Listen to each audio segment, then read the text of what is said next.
So nearby Lucas, do you have a favourite Mission Impossible stunt? Maybe just like hanging onto the side of the airplane. Which Tom Cruise really did.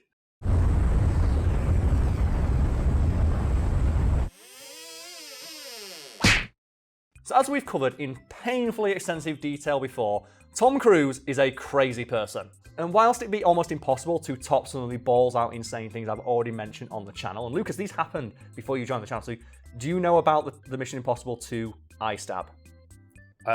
No, I don't think I do. So do you know the shot in Mission Impossible 2 where like the guy goes to stab Tom Cruise, and you have that great shot of the knife like next to his eye? Yeah. So that's a real knife, and that's really Tom Cruise's eye.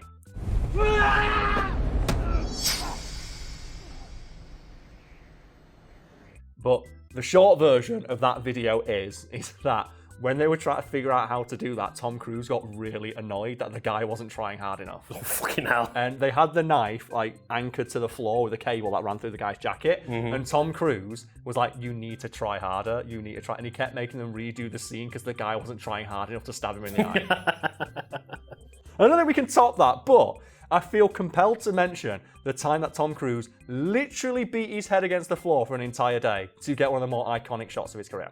The shot I'm talking about is the one in the first Mission Impossible movie where he just falls down from the roof when he's ziplining. Like, the shot, that must be up there with, like, the Neo dodging the bullets moment in terms of iconic, like, shots from around that time period. Like. Yeah.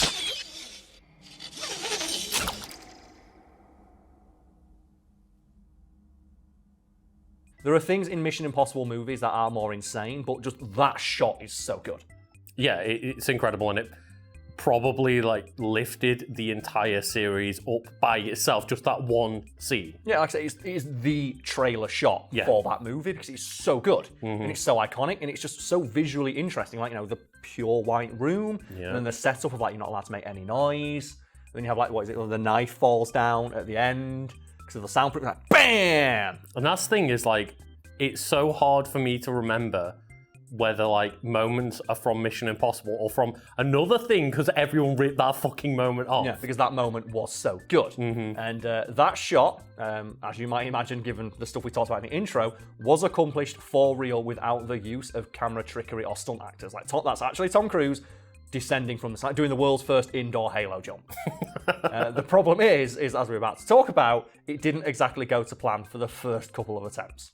And you look at that scene, as I said, it's not the most dramatically dangerous thing Tom Cruise has ever done. No, you just think he's being lowered down slowly. Like, what could really go wrong other than like the cable cutting or something? Yeah, and he was in a harness and he was strapped in. The problem was that very specifically they wanted a shot of the harness dropping all the way down and him doing that thing where you assume starfish mode. That shot. And Tom Cruise wanted to do that for real. And all to happen in one continuous take. The problem was that the harness was about here on his waist. And apparently Tom Cruise is top heavy. Because every time they tried to do that shot and he went out and he'd go into starfish mode, because the thing is, he stops like that far off the ground. We can see it here, look. It's like, there's barely any fucking room. His face is like touching the ground nearly. Like. The closer they are, like, you know, for the shot to work, you need that. Yeah, because otherwise it's not very dramatic, is it? No, it's like you need that thing of his nose. Same with the knife. You need the shot of being that far away. Yeah. But the problem was that every single time they dropped him down, like he was so top heavy that he would just tilt forward ever so slightly and whack his head on the floor. Every single time. And Tom Cruise, being a crazy person, wasn't bothered about smacking his head, he was bothered about messing up the shot. Of course, yeah. And every time he whacked his head on the floor, he'd demand they reset it back up so he could try again.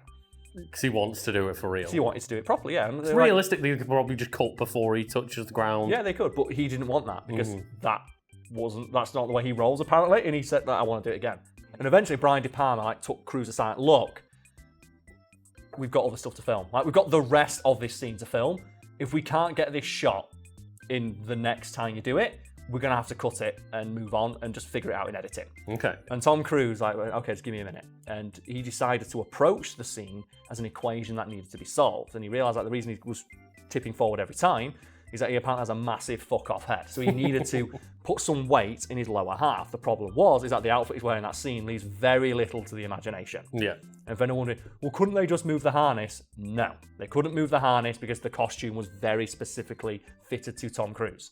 So what Tom Cruise did is he asked around the production crew of like anything they had that he could put into his shoes to weigh himself down. And eventually discovered that someone on set had about like £5-6 in change. Oh, okay. So he filled his boots with pound coins. And that to me is hilarious for two reasons. One, because he's just putting pound coins in his shoes and it's Tom Cruise. And two, that means that Tom Cruise's top half is able to be counterbalanced by enough change to buy a Big Mac. He filled his shoes with those pound coins that I just mentioned, and he did the scene one more time and nailed it. And according to Tom Cruise, like, he was so fucking stressed in that moment, trying to not hit the floor, that he basically, I think he pulled like near enough like every muscle in his body trying to, because he tensed so much, and you can see it, and that's the shot that makes it the final. He's like, wouldn't it be great if in that moment he farted on way down and ruined the take anyway? So have you ever like stretched or tensed hard enough to pull one of your muscles? Not properly pull them. It's fucking rough. I've done it once or twice. Oh god. I did it once when I was like just stretching in the morning, and I just like went, ugh. I probably showed him on the camera that. Do you hear that crack? Yeah. Sorry, it's because I'm just, awkwardly shaped. And that's the thing, I have to do that every now and again just to make sure everything's all stretched out and pulled, because like, I'm older now. I'm quite tall myself, and tall people generally suffer from like a bad back, which I'm keenly aware of. But it's one of the things, so I have to do all the stretching, and I just did it, and I was stretching, and just my back, I pulled it, and I couldn't move. That was it. And I imagine that Tom Cruise had to like every bone in his body. And I think even if he did that, he's still like through it. Yeah. You see that one where he broke his foot? Yeah, he broke his ankle like jumping across roofs, didn't he? And that's the take they used. And he continued sprinting for a few seconds On his until it's broken like, ankle. shit. Are we cut? Because I've got a fucking broken ankle. Yeah, he just went over to the medical guy and went, yeah, I broke my foot. And he's like, what? And I snapped it completely in half. So he didn't, like, apparently he just said, yeah, it's broken. Like, what do you mean it's broken? Like, it's snapped. I felt it. Hell. I knew I broke it instantly. So you're down. Now anyone else will go, well, that's over. No. Up he gets, and he's running. And he'd run on it. He'd run on a broken ankle. Because that's what the scene required. Without screaming as well, let's point out. Do you know why? Because Ethan Hunt wouldn't scream. That's all it is. He's a method actor. Same like Christian Bale and stuff like that. Like any of those people who are just like method actors, where they will ignore an unreasonable amount of discomfort and in some cases pain, because that's what the role requires. Like, I think the one everyone's going to mention in the comments is Django Unchained, isn't it? Where Leonardo DiCaprio actually cut his hand when he smashed his hand, like the glass on the desk. Just went with it and did the whole scene. Because he was in the moment. Broomhilda here is my property. And I can choose to do with my property whatever I so desire. And then obviously we even did a video on it, like the Punisher one, where he got stabbed. Got stabbed because he's a wrestler and he's used to being hurt, and just like shrugged it off. Yeah. And just like super glued it back together and finished the scene before going to the hospital. And just props to anyone that can have the fortitude to manage that. It's impressive. But as I knew we had to mention that Django Unchained, because someone was like, well, did you know? It's like, yes. Yeah. We all know about that scene. We've all seen that post on Twitter or Reddit. That thing that went massively viral multiple times on multiple websites, yeah. Yeah. I think the more impressive one about that is just everyone keeping a straight face during the scene where is it? Jamie Foxx, he's beating the slave owner with a whip. Oh god, yeah.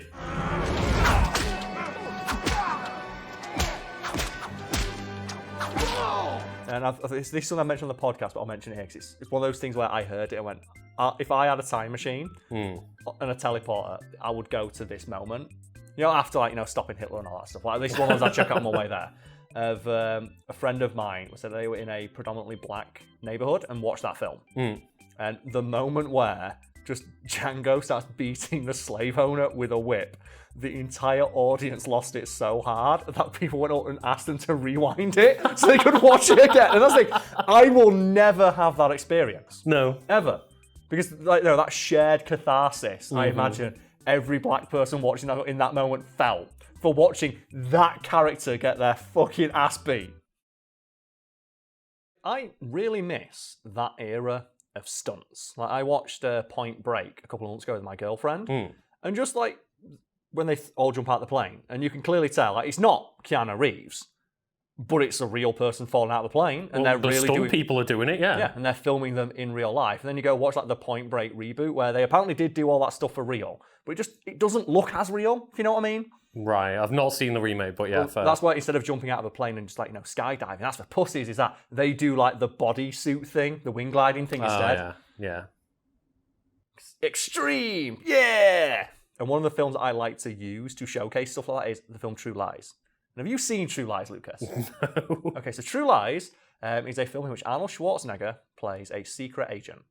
Okay. And the plot is that Arnold Schwarzenegger is a secret agent, and his wife, played by Jamie Lee Curtis, doesn't know. Right, of course, And it is a romantic comedy, but also a spy movie.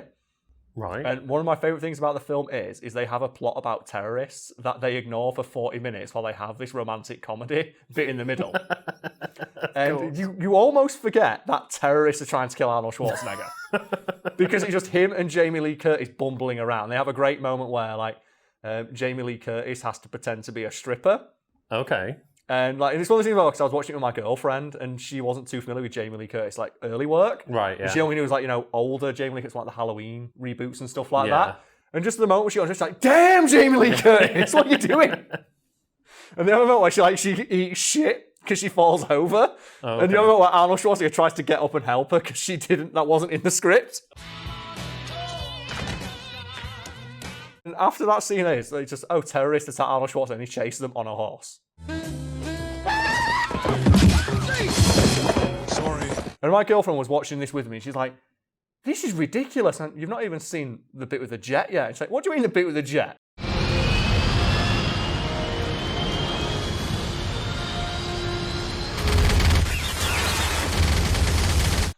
It's like when you watch like Independence Day. And just which I think was mostly accomplished with model work. Yes. Well, those models look amazing, and they were all blown up for real.